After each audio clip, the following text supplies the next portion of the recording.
اصل میں حج کی اللہ تبارک و تعالیٰ نے جو معلوم مہینے ہیں ذکر کیے، الحج اشہر معلومات، سورۃ بقرہ میں اس کا ذکر ہے کہ حج کے معلوم مہینے ہیں۔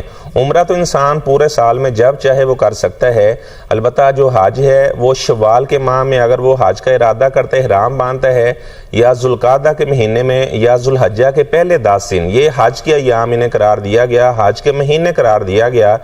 تو اگر کوئی آدمی ایک ہی سفر کے اندر حج اور عمرہ کرتا ہے تو اگر عمرہ کرنے کے بعد احرام کھول دیتا ہے تو اسے حج تمتع کہا جاتا ہے، اور ایک حج قران ہے۔ آپ صلی اللہ علیہ وسلم نے حج قران کیا تھا، البتہ آپ نے فرمایا کہ اگر میں اگلے سال زندہ رہا تو میں حج تمتع کروں گا۔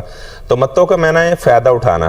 جیسے ہی ہم وہاں پہنچتے ہیں، عمرہ کرتے ہیں، عمرہ کرنے کے بعد اپنا احرام کھول دیتے ہیں، احرام کی جتنی پابندیاں ہیں وہ ہم سے ختم ہو جاتی ہیں، اور جیسے 8 ذوالحجہ آتی ہے جسے یوم الترویہ کہا جاتا ہے تو دوبارہ ہم حج کا احرام باندھ لیتے ہیں۔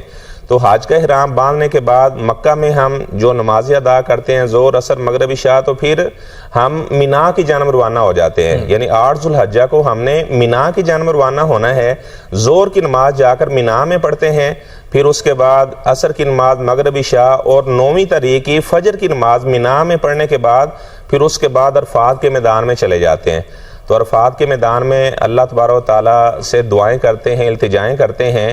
تو اس دن دعا کرنے کی بہت زیادہ اہمیت ہے، جیسے آج حاجی کھلے آسمان تلے موجود ہیں، اللہ تعالیٰ سے دعا کریں گے تو اللہ تبارک و تعالیٰ آج کے دن بہت زیادہ لوگوں کو جہنم کی آگ سے آزاد کر دیتے ہیں۔ اللہ تعالیٰ فرشتوں کو گواہ بنا کر بتاتے ہیں کہ جتنے لوگ یہ عرفات کے میدان میں موجود ہیں، اپنی رحمت کے ساتھ میں نے تمام کو معاف کر دیا ہے۔ اس لیے زیادہ سے زیادہ جو لوگ ہمیں دیکھ رہے ہیں وہ بھی دعا کرنے کا اہتمام کریں۔ جس طرح حجاج اور عمرہ کرنے والے ہیں وہ اللہ تعالیٰ کے مہمان ہوتے ہیں، اور آج کے دن کی برکت کی وجہ سے جو انسان بھی دعا کرتے ہیں اللہ تعالیٰ ان کی دعاؤں کو قبول کرتے ہیں۔ تو آپ نے پوچھا کہ وہ مکمل پروسیجر کب تک پورا ہو جاتا ہے، تو اس کے بعد ہم نے مزدلفہ کے میدان میں آنا ہے۔ تو مغرب اور ظہر اور عصر تو عرفات کے میدان میں قصر اور اس طرح جو اکٹھی ادا کی جاتی ہے جمع حقیقی کر کے، اس کے بعد دعا التجا کرتے ہیں۔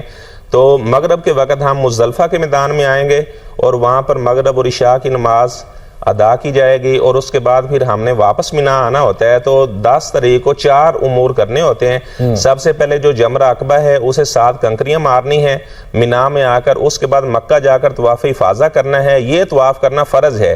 اگر کسی کا طواف افاضہ یا طواف زیارت دونوں اس کے نام میں رہ جائے تو اس انسان کا حج نہیں ہوتا۔ تو اس کے بعد قربانی ہے، اور اس کے بعد اپنا سر منڈوانا ہے۔ تو اس طرح انسان پھر احرام کی ساری پابندیاں اس سے ختم ہو جائیں گی۔